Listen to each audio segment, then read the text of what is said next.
అలా ఖరాబ్ అయిన మైండ్‌తో కూర్చోకుండా ఇలా క్రాబ్ కర్రీ చేసి పెట్టేయొచ్చు కదండీ! అదేనండోయ్ పీతల కూర చేసి పెట్టేయొచ్చుగా ప్రశాంతంగా కూర్చొని తింటారు.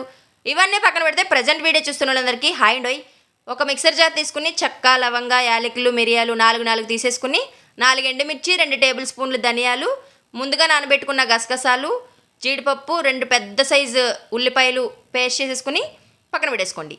ఒక కడాయి తీసుకొని కొంచెం ఆయిల్ వేసి పీతలన్నీ వేయించేసుకొని పక్కన పెట్టేసుకోండి. అదే ఆయిల్‌లో జీలకర్ర, ముందుగా ఆడించి పెట్టుకున్న పేస్ట్‌ని ట్రాన్స్‌ఫర్ చేసేసి బాగా వేయించుకున్న తర్వాత అల్లం వెల్లుల్లి పేస్ట్ వేసేసి పచ్చి వాసన పోయేంత వరకు వేయించేసుకున్నాక 2 పెద్ద సైజు టమాటాల ప్యూరీ వేసేసుకొని బాగా వేయించేసుకొని సరిపడా ఉప్పు, కారం, పసుపు, కాశ్మీరీ కారం 1 టేబుల్ స్పూన్ వేసుకోండి. చాలా బాగుంటుంది టేస్ట్.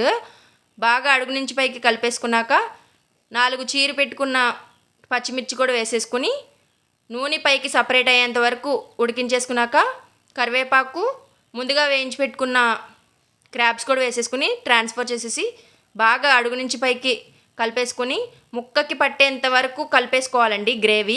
ఒక గ్లాస్ వాటర్ వేసేసుకుని బాగా కలిపేసుకున్న తర్వాత chicken masala 1 table spoon, 1 table spoon ధనియాల పొడి, 1 టేబుల్ స్పూన్ గరం మసాలా వేసేసి కొత్తిమీర కూడా వేసేసాక ఆఖరిన ఒక నిమ్మకాయ పిండేసుకున్న తర్వాత కొంచెం నెయ్యి వేసేసుకుని అటు ఇటు కలుపుకొని తీసుకుని తింటే ఉంటుందండి. ఆహా అనాల్సిందేనండోయ్.